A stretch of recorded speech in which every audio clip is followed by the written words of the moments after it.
Meghalaya Assembly Legislator Forum mentakasi kakat sautri ujulio kelarai banle ajingirap deki marbam shaki shia jarsan spa nyup saungut kibriu kentop arspa arngut kikna kibedan hagajing sumari gajing pang HIV hapo kajela hapo kren chikilat patai kubor ulam pang gayeng dorbar thawan ba met ba lingdo ulong ka forum kalapen khamti yu banle yakani kam batulong kani gajing helang lapalong gajing idonlang patki officer naka Meghalaya AIDS Control Society. The proposal which has come from the Meghalaya AIDS Control Society to the Meghalaya Legislator Forum on HIV and AIDS. There was a proposal from them with regards to distributing free dry rations to those people living with HIV.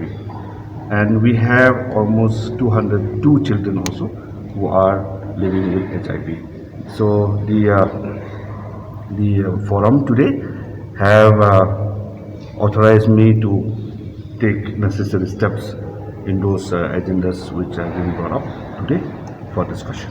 Dry rations which we have been proposed today will be taken up and distributed to those families and to those people who are affected with HIV.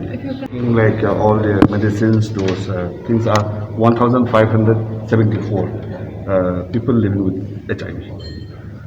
And as I have said, 202 children also who are living with HIV, they are also part of the thing. So some nutritional support are also being proposed, which we will be giving to them. And we have decided also that quarterly we will be distributing to these children who are living with HIV.